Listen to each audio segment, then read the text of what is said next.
Buenas a todos y a todas. No soy Juan Carlos Monedero. Esto no es La Frontera, pero bienvenidos, desobedientes. Hoy vamos a tratar un tema que es muy utópico por todo el mundo, de conseguir la paz mundial o la paz. La paz parece que la tenemos concepción de como un mundo en el que todos... La paz se basa en el respeto, eso es lo primero. Pero cuando hablamos de paz mundial hablamos como paz y amor, en plan, como una hippie. Puede ser que es una manera de conseguirlo, no digo que no. Pero, bajo mi humilde opinión, conseguir que todo el mundo tenga la suficiente...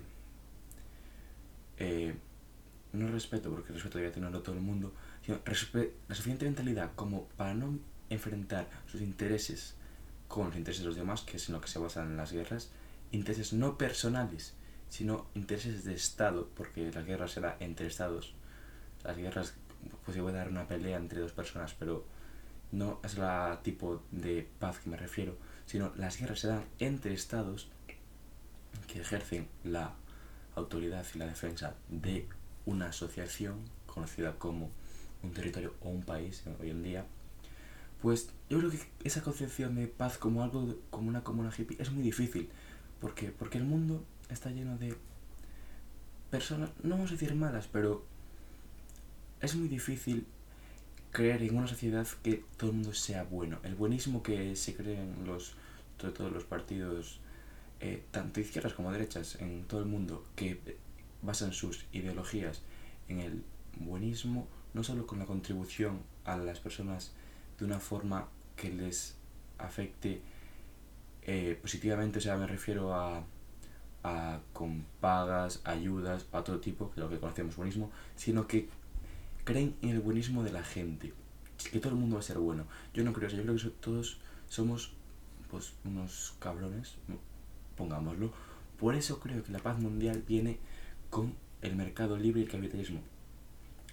Hay una frase que no me acuerdo de dónde la leí, o sea, de qué persona era, que decía que en una frontera, si pasan mercancías, no pasan soldados.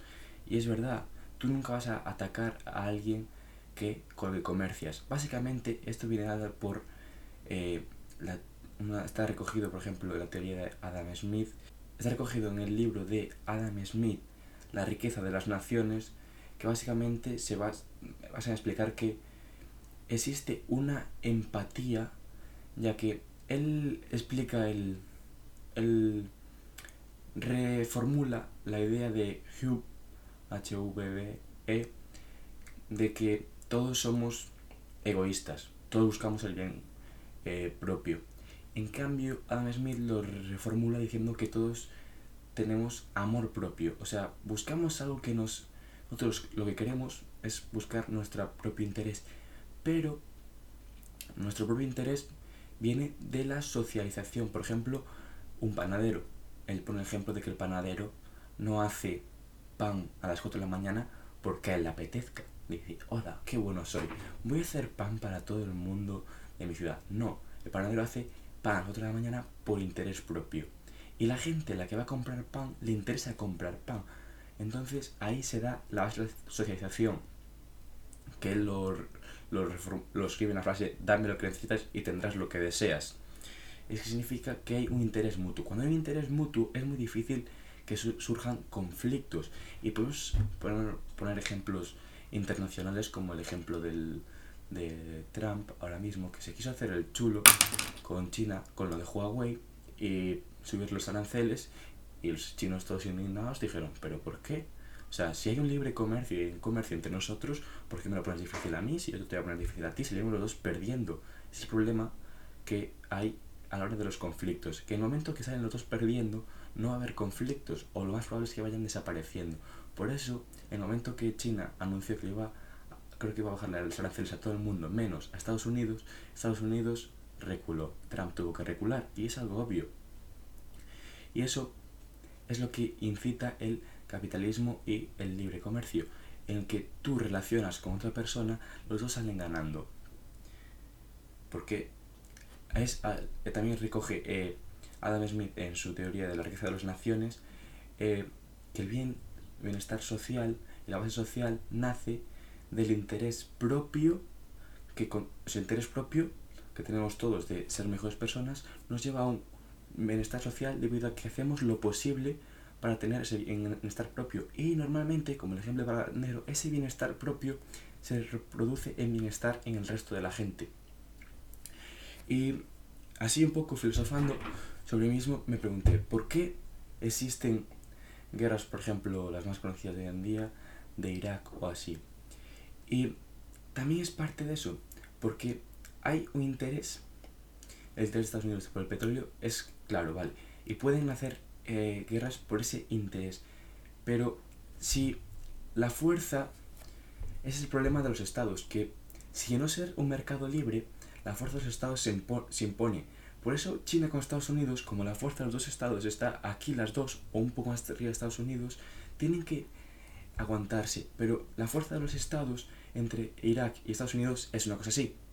Mucho más escalado obviamente, pero si lo hago así no me entra en la cámara. Y por eso nace esa imposición del Estado mediante el ejército, porque la fuerza del Estado se basa en su economía y en su ejército. Entonces es cuando entran en Irak y básicamente entran en Irak la excusa de que la liberación del pueblo de Palestina, pero todo el mundo sabe que hay un interés económico por el petróleo y ese interés es por la competencia económica que se hace entre los dos, ¿vale? Pero es que ellos entre los dos no hay el suficiente comercio y el suficiente interés mutuo como para que Estados Unidos no quiera intervenir.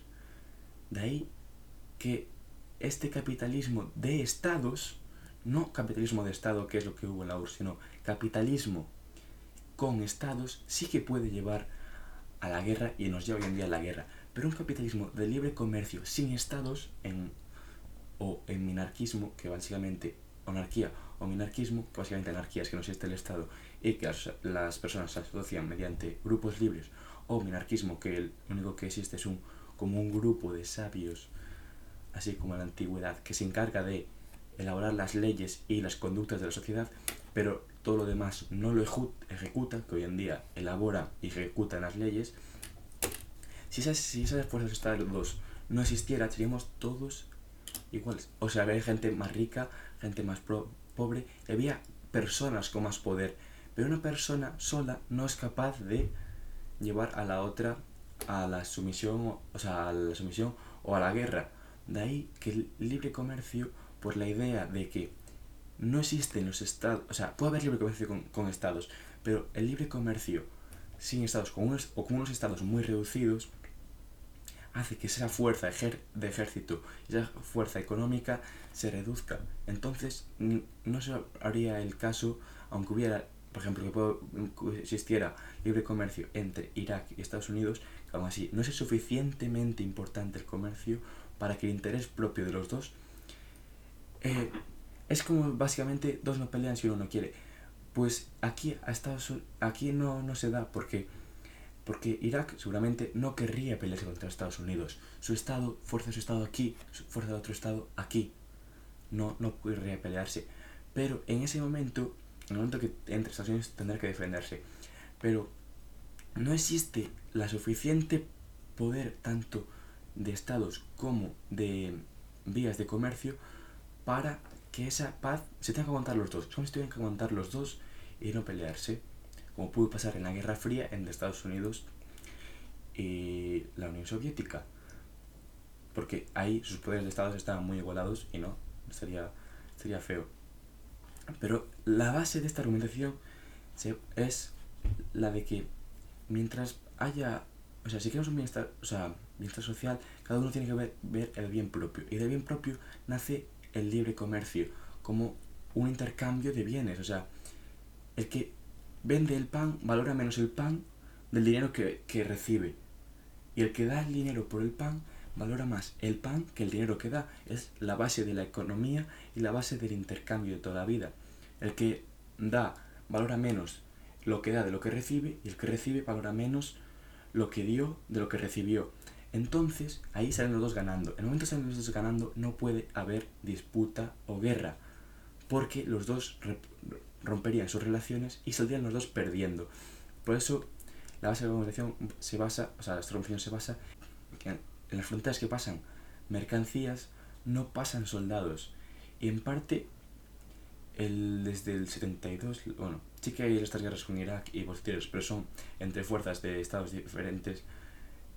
Desde que hay una mayor globalización del comercio y una mayor, en la actualidad, negociación y mercado entre países y estados, se redujo el número de guerras.